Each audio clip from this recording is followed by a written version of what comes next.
Hello friends, today we will learn how to secure WebView. The basic use of WebView is to open web pages in our application. So why we need to secure the WebView?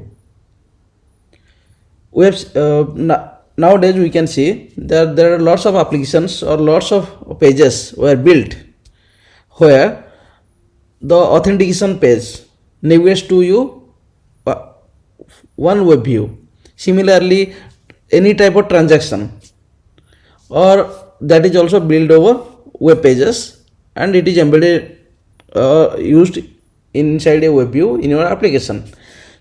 Similarly, there are lots of applications which uses PWA. They are also built over web view. That means we can say that WebView is not only loading the normal HTML pages, it does much more. It has much more capabilities. So what are the capabilities of WebView? Yeah, it can show the HTML pages. It can execute JavaScript. This one is the most powerful. It can interact with your native application. It can access to the storage or file system. In that case, if you do not make your web view secure, then any threat can happen to your application which can cause damage to the sensitive informations.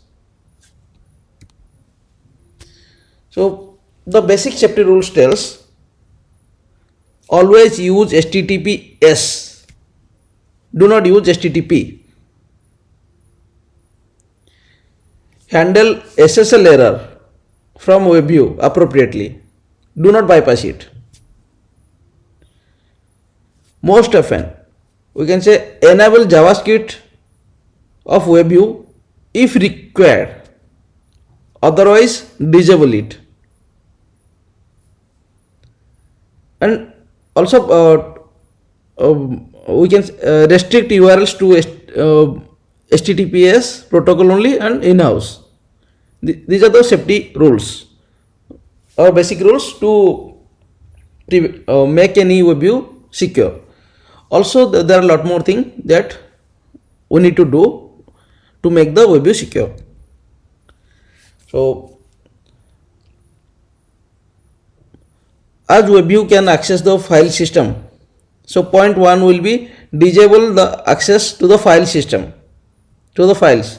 So that thing you can do using web settings dot set allow file access as false.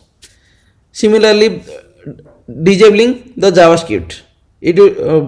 For disabling, set JavaScript enable as false. Limit the access via file schemes. To limit that, in web setting, use two methods. One is set allow universal access from file URLs as false. Similar and set allow file access from file URLs as false. To limit the access via file scheme. Okay. Now let's understand what are different types of vulnerability and also how they get introduced using WebView. First is the vulnerability caused by content of web page. 4% vulnerable are due to lack of content loading validation.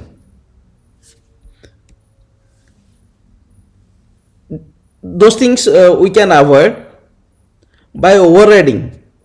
Should override URL loading or the should intercept request method of WebView client, where we can validate our URL so that we can say that our requested URL is the target URL that we are we wanted. Similarly, this should not limit to only URL validation. Also, this can limited, or this can be used for content validations as well. This is one example of both the methods which you are using. Instead of directly returning super, we need to write our own validations. So these two methods can help: should override URL loading and should intercept request of WebView client. That and we need to use that custom WebView client in our WebView. The next vulnerability target or we can vulnerability is due to untrusted certificate. 3% of vulnerable attacks are due to untrusted certificate or improper SSL error handling.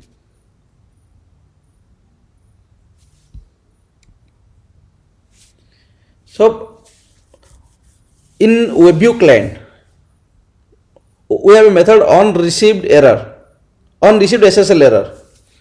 So override that. We need to override that method.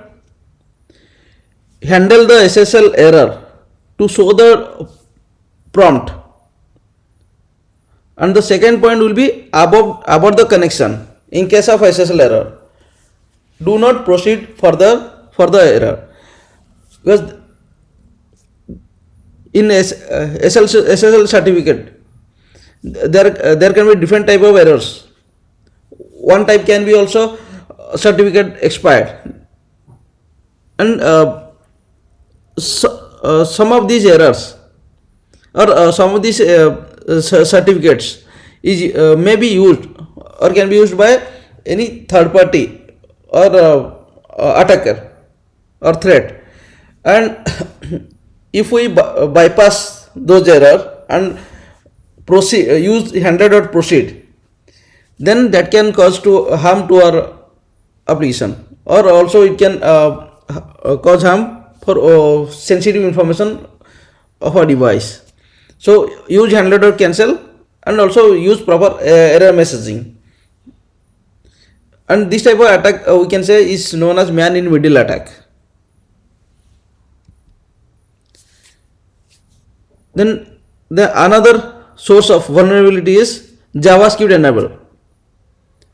If we use that allow JavaScript enabled as true, that means JavaScript can be executed inside our web page, and that can cause harm.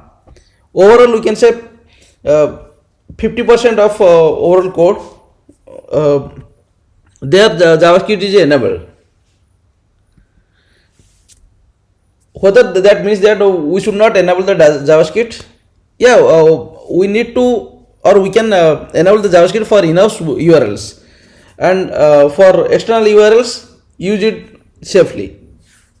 It's better to disable it or put additional validation.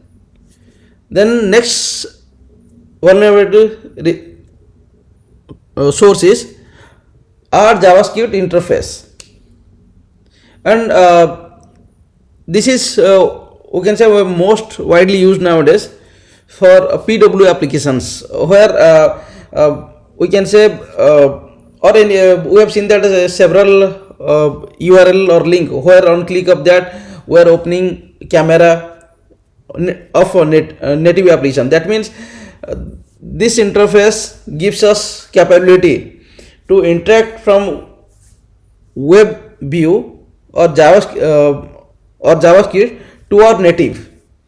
So this can cause harm, and there are 4% of vulnerable which contains this insecure JavaScript interface. Let's see the example also. And before that API 17, there was no limit for the harm, or we can say it was the ham was caused to all the methods of Java, but with introduction of JavaScript interface, the Java objects are injected, and the harm will be to the Java source code which is written inside the annotation. So one prevention will be disable JavaScript for other services, and also several cases for in-house control, better to put additional check, because there we cannot disable the JavaScript as we are using our JavaScript interface. So for in-house control, put additional validation, and this is one type of, we can say, insecure code, where we can see that we can open native camera and there is no validation, input validation. We don't know what is the source of truth, or from where it is called, who is the origin. So if we put those conditionals or those additional conditions, then we can prevent this type of attack.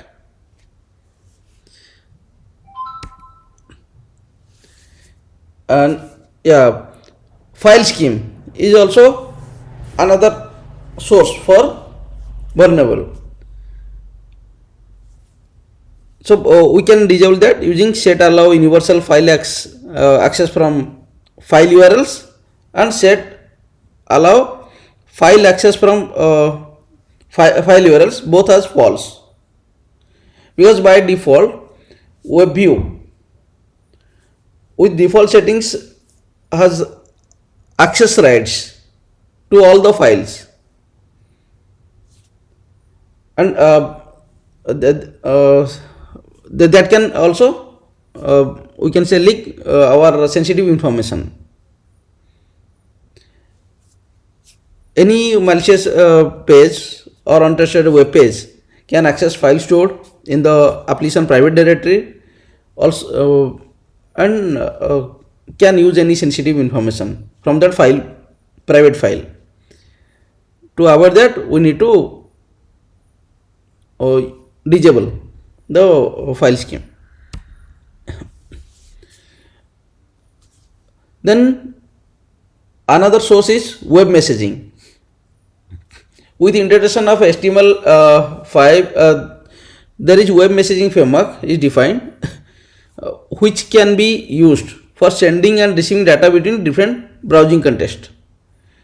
In Android 6, there is another one API got introduced with WebView post web message. That is used for processing data transmitted via cross domain messaging protocol. So we need to put additional validation for the origin of the sender. So to prevent this type of problem, it is necessary to specify the origin of sender as the second parameter, and do not validate against wildcard. Always use the specific sender as origin.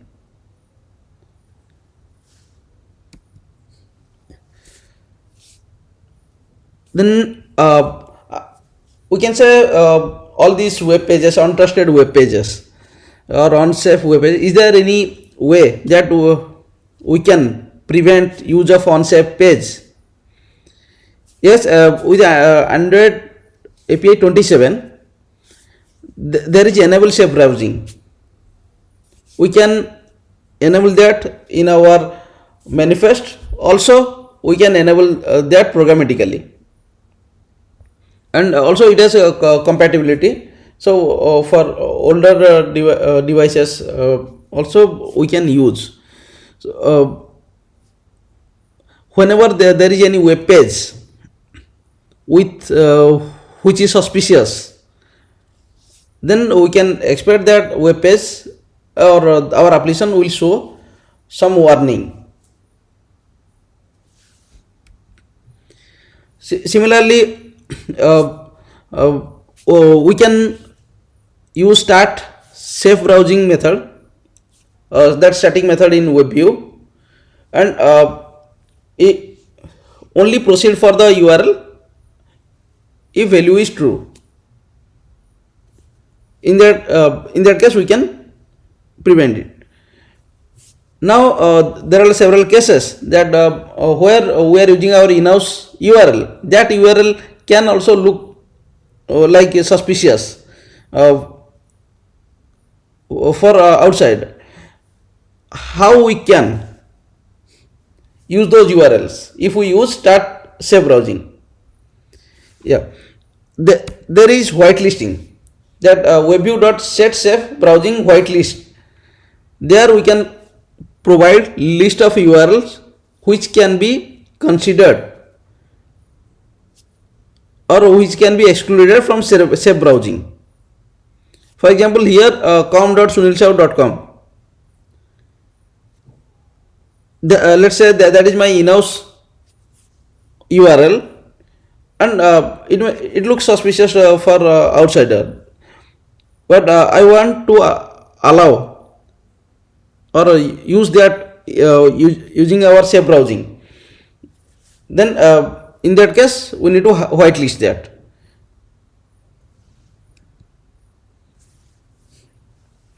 And obviously in WebView client will get or will receive the callback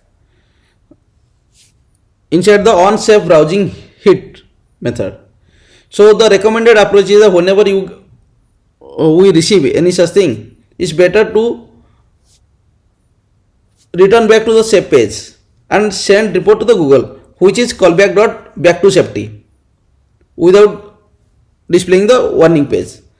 And if we want that show the warning page with a checkbox like Chrome does, then callback.show interstitial as true. If we put as true, then reporting will be sent. And third option will be ignoring the warning and accessing the page which is not recommended. That callback proceed and report is false. Report false means we are not sending the report. So out of these three, first two are recommended,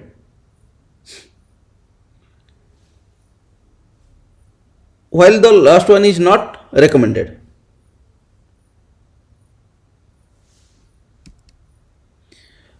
And if we use that safe browsing, our in case we want to access some URL which is insecure, then we'll get this type of error in our web view. Thank you.